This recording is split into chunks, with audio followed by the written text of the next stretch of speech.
مولاي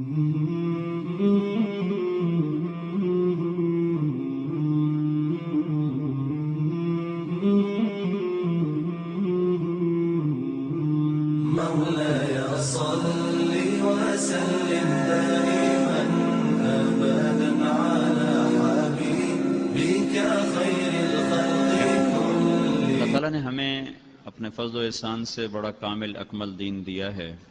جانے والوں کے لیے دروازہ بند نہیں ہوتا۔ اگر اولاد نیک ہے اور وہ ماں باپ کے لیے ایصال ثواب کر رہی ہے تو ان کے درجات بلند ہوتے رہتے۔ اس سے بھی اعلیٰ درجے کی بات، ایک شخص اپنے ماں باپ کا نافرمان ہے، اس کے والدین مر جاتے ہیں، وہ اللہ کے دفتر میں نافرمانوں میں لکھا ہوا ہے۔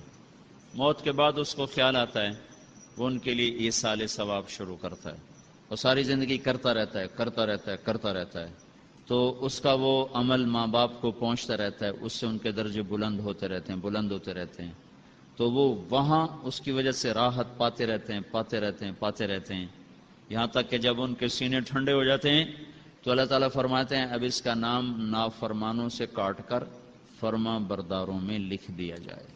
تو اللہ نے کتنی آسانی کر دی ہمارے لیے۔ جن کے زندہ ہیں وہ قدر کرو، جن کے موجود ہیں وہ قدر کرو۔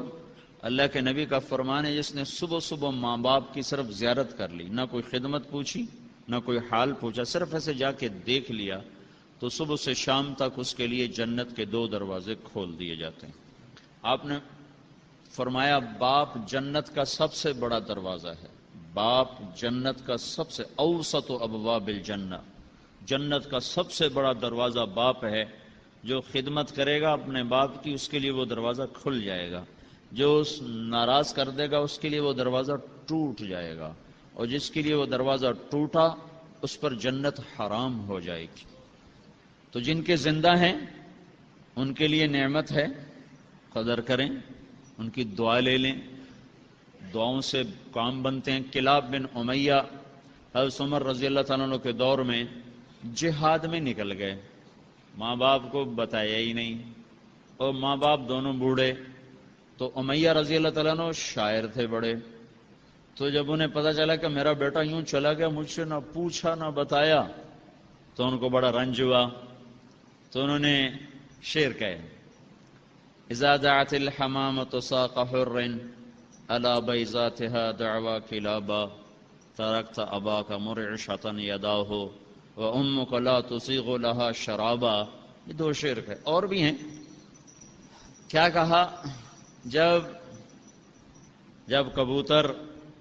کبوتر کی مادہ اپنے نر کو بلاتی ہے مدد کے لیے، جب کبوتری انڈے دیتی ہے نا پھر اس پر بیٹھتی، جب اسے کہیں جانا ہوتا ہے تو پھر اپنے نر کو بلاتی، پھر وہ آتا ہے اور وہ انڈوں پر بیٹھتا ہے، پھر وہ کبوتری چلی جاتی، پھر وہ واپس آتی ہے تو پھر نر آزاد ہوتا ہے۔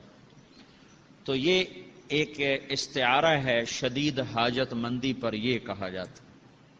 تو انہوں نے اس کو یہاں استعمال کیا کہ جب کبوتری بے بس ہو کر اپنے ساتھی کو مدد کے لیے بلاتی ہے تو پھر ہمیں بھی اپنا بیٹا کلاب یاد آتا ہے کہ ہم بھی بے بس ہوئے پڑے ہیں۔ ارے بیٹے تو ہمیں کس حال میں چھوڑ کے چلا گیا کہ تیرے باپ کے تو ہاتھ کانپتے ہیں اور تیری ماں کا لقمہ ہی نیچے نہیں جا رہا۔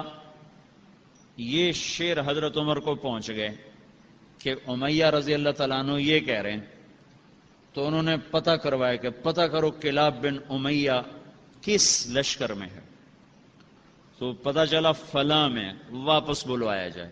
واپس آئے، مسجد میں پہنچے، حضرت عمر تشریف فرما تھے، کھڑے ہوئے، کوڑا اٹھایا، مار مار مار مار ان کے سر سے خون کے نالے بہا دیے، سارا چہرہ ان کا خون سے تر ہو گیا۔